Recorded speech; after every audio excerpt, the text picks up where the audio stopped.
Akhir-akhir ini saya lagi tertarik sama bisnis F&B, saya lagi coba belajar, saya lagi senang-senang yang mengulik tentang bisnis F&B, bagaimana cara memproduksi, bagaimana cara menciptakan produk, bagaimana cara rebranding, dan akhirnya membuat packaging kemasan dan sebagainya. Sampai suatu saat saya mengalami kebuntuan, di mana saya agak kesulitan untuk menentukan sebuah harga dari produk yang akan saya jual. Ketika produknya sudah jadi, saya bingung ini mau jual berapa. Berapa persen sebenarnya persentase margin yang harus saya up dari harga bahan baku menjadi sebuah harga jual agar bisnis tersebut memiliki cash flow yang baik, setidaknya bisa menutupi harga gaji karyawan, terus sewa tempat, dan uang untuk membeli bahan baku fresh setiap harinya.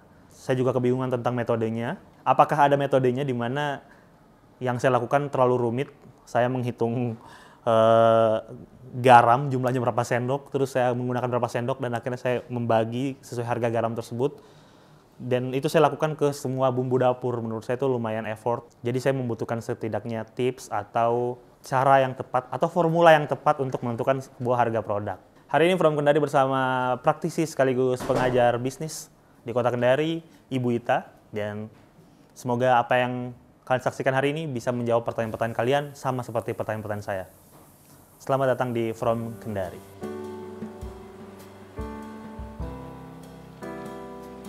Bismillahirrahmanirrahim. Jadi kali ini kita akan membahas bagaimana menentukan harga jual suatu produk. Kali ini kita ambil contoh bolu ya, bolu sederhana. Jadi kalau kita baru memulai, kita kan bingung. Ini mau dijual berapa ya? Biar saya untung, biar saya bisa balik modal. Jadi cara menentukan harga pokok penjualan itu ya ada 3 item yang harus kita hitung untuk menentukan suatu harga pokok penjualan. Harga pokok penjualan saya singkat HPP ya. Harga pokok penjualan. Nah, item yang pertama adalah biaya bahan baku. Ini umum ya. Nah, misal saya jualan bolu. Untuk satu bolu, ini contoh bolu. Untuk satu buah bolu saya memerlukan 200 gram margarin, terus 5 butir telur, 200 gram gula, 200 gram terigu.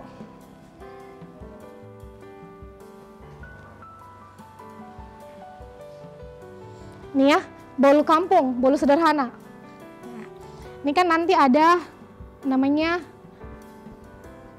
baking powder, terus atau kadang juga kita kasih pasta.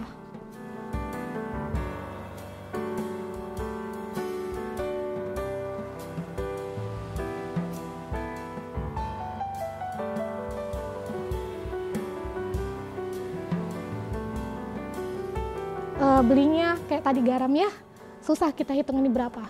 Ini saja yang gampang kita hitung. Berarti untuk buah bolu ini 4.000 ya. Caranya 20.000 dibagi 1.000 dikali 200 gram. 1 kilo kan sama dengan 1.000 ya. 1.000 gram. Jadi 20.000 dibagi 1.000 dulu terus dikali 200 gram. Terus telurnya 55.000 dibagi 30. Kurang lebih hitungannya 2.000 ya. Karena kadang dapat zong rusak. Jadi kita hitung 2.000 per butir. 2.000 kali 5 berarti telurnya 10.000. Gula jadinya dapat 3.000.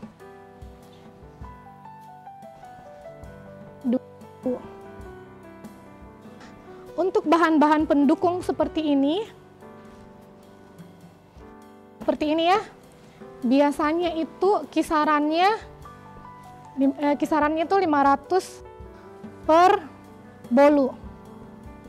kira-kira. Jadi ini sudah include baking powder, kalau mau tambah garam, terus biasa kadang tambah vanili, biasanya ini sudah include 500 karena dia murah sekali hitungannya untuk per bolu. Ini jadinya 500. Nah, berarti untuk satu buah bolu kampung, namanya bolu satu. Ini 14 tambah 5, 19.500 ya.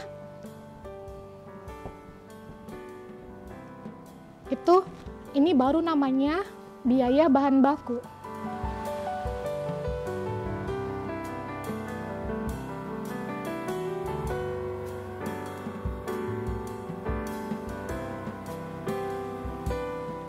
Terus yang kedua, kita harus perhitungkan biaya tenaga kerja. Rata-rata biaya tenaga kerja itu kan apa? Sebulan kan biasa digaji 1 juta ya, standar bulan ini 1 juta ya, ditambah gaji dan lain-lain, makan dan semuanya, kira-kiranya standar gaji per bulan ini termasuk makan dan semuanya ya, untuk usaha rumahan ya, kira-kiranya 1.500.000. Berarti per hari bagi 26 berapa Bi? Gaji sekitar 60.000 lah ya, 60.000. Satu hari itu biasanya jam kerja normal 8 jam. Berarti gaji per jam berapa Bi? Nih 7.500 ya. Nah, untuk menghasilkan satu buah bolu biasanya kita butuh waktu 1 jam ya. Nah, ini tadi biaya bahan baku. Terus dapatlah saya biaya tenaga kerja 7.500 ya.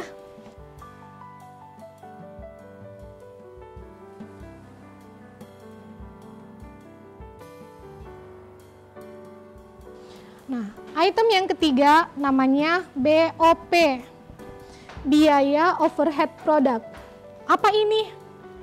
BOP itu segala sesuatu yang membebani sampai terjadinya satu buah bolu. Contoh, listrik untuk mixernya ya. Terus air untuk cuci piringnya. Apalagi? Penyusutan mixernya. Itu semua masuk di sini. Termasuk plastik, kantong plastik untuk kemasan bolu. Termasuk dosnya. Termasuk apa? Ya. Itu semua masuk di biaya overhead product. Nah, termasuk juga di sini biayanya kita untuk belanja ke pasar atau ke toko. Jadi pokoknya semua biaya yang digunakan untuk menghasilkan satu buah bolu itu, ya, itu semua namanya biaya overhead product. Nah, ini agak susah sekali untuk kita hitung rinci satu-satu. Jadi biasanya saya patokannya dari sini, dari bahan baku. Patokannya saya itu untuk listrik, air, dan untuk listrik, air, dan semuanya ya, penyusutan mixer dan semuanya itu biasanya kita ambil 10-20% di sini. 10-20%. Anggaplah kita masih rumahan ya. Jadi saya ambil 20%. Kita produksi sedikit. Jadi BOP-nya ini masih saya belum hitung kemasan-kemasannya karena kemasan hitungannya gampang sekali. Ini saya masih ambil untuk biaya listrik, air, terus penyusutan mixernya. BOP-nya saya ambil 20%-nya. Dapatnya ini 20.000 sekitar 4.000 kira-kira ya. Nggak usahlah kita terlalu koma-koma begitu. Ya, ini ya kira-kiranya. Nah, berarti satu buah bolu itu biayanya berapa ini, Bu? Nah, ini satu buah bolu harganya 31.000. Kalau kita jual 31.000 kita masih rugi, ya. Karena tidak mungkin kita kasih orang ini tidak pakai dos kan atau tidak pakai mika. Nah, ini ada biaya mika atau dos. Ya, packagingnya. Biasanya itu harganya 3.500 per mika. Jadi ini sudah dengan plastik ya, berarti harganya 34.500 untuk jadi satu buah bolu. Nah, 34.500 tuh saya belum untung. Ini biayaku semuanya untuk jadi satu buah bolu. Nah, kira-kira saya mau jual berapa? Biasanya ini ya. Nah, harga jual itu biasanya kita up mulai 30% sampai 100% biasanya ya. Tapi untuk yang baru memulai usaha akan susah untuk di up sampai 100%, tidak laku. Ya. Jadi biasanya kita main di 30 sampai 50% untuk usaha yang baru, usaha rumahan. Kalau misal kita up sampai 50%, berarti kita bisa jual, kalau 30% berapa, Bi? Ini kalau kita up 45.000 ya. Kalau kita up 50%, kira-kira 50.000. Nah, ini harga yang wajar untuk satu buah bolu. Ini harga wajarnya ya. Terus ini baru satu bolu. Tidak mungkin kita bikin cuma satu bolu kalau kita sudah mulai banyak ya. Jadi biasanya itu untuk satu kali produksi kita biasanya bikin 1 kali 3 dengan waktu yang sama. Ingat ya, waktunya sama. Terus biaya listriknya sama, airnya sama. Yang berbeda cuman biaya bahan baku. Kalau misal kita bikin 1 kali 3 loyang, berarti ini saya buatnya sekali mixer, saya bisa mixer sekali 3 loyang. Berarti biaya bahan baku saya itu dikali 3 ya. Dapatnya kurang lebih 60.000 ya. Nah, biaya tenaga kerja saya itu tetap, karena jam kerjanya tetap. Bikin satu bolu sama bikin 3 bolu tuh waktunya sama, 1 jam. Jadi biaya tenaga kerjanya tetap ya 7.500. Nah, BOP yang listrik dan air itu juga tetap. Tuh 4.000. Jadi ini untuk 3 loyang saya biayanya itu 71.500 ya. Nah, kemasannya karena jadi 3 berarti saya butuh 3 mika. 3 mika jadinya 3.500 kali 3 ya. 10.500. Ini 2. Biaya untuk 3 bolu jadinya 82.000. Jadi kalau dihitung per bolu jadinya berapa, Bi? 82.000 bagi 3. Nah, ini biayanya jadi 27.000 per bolu. Bandingkan dengan nih, kalau dia cuma bikin 1 34.500, dia bikin sekali 3 biayanya jadi cuma 27.000. Ya. Harga jualnya bagaimana? Tetap saya mau jual 50.000. Ya.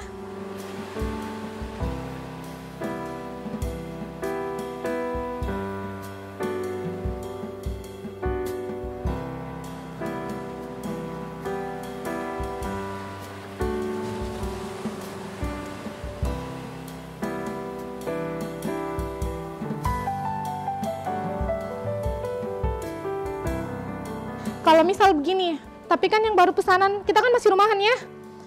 Tapi kan yang terpesan cuma 1, bagaimana open order saja. WA, FB, IG, sampai bisa dapat 3. Jadi jangan produksi sedikit-sedikit. Ya, bolu kan juga tahan lama. 2 atau 3 hari kemudian dia masih layak lah untuk dijual. Ya, saya mau jelaskan satu lagi. Biasanya begini, kita kan bikin sendiri, jual sendiri, terus promosi sendiri, biasanya itu orang menghilangkan ini. Ya, padahal itu tidak boleh. Nah, biasanya karena persaingan dia jadi jualnya lebih murah. Karena dia menghilangkan ini, padahal tidak boleh sama sekali menghilangkan biaya tenaga kerja. Kita bikin sendiri, semuanya sendiri, cuci piring sendiri, open order sendiri, tetap harus dihitung. Malah bisa hitung memang ini tinggi. 2 juta atau apa. Buat apa? Buat jaga-jaga. Kalau misal suatu saat nanti dia sudah bisa terima pegawai. Jadi nanti ini bisa dibagi 2 dengan dia. Gitu. Itu saja sih yang ini. Karena banyak sekali orang pasar yang tidak pernah menghitung ini. Makanya kenapa bisa masih ada dijual 5.004 kue kan, padahal sudah susah sekali. Ya, jadi begini ya, untuk yang baru mau mulai untuk berusaha, jangan takut. Kalau gagal, anggap itu biaya belajarnya kita. Ya, jadi jangan baru gagal sekali sudah down. Terus nanti bilangnya saya sudah rugi duluan, tidak ya, itu biaya belajarnya kita. Terus jangan lupa sisihkan penghasilannya kita buat sedekah. Jadi di sini itu bukan haknya kita sepenuhnya, ada haknya orang lain di penghasilannya kita. Itu saja sih.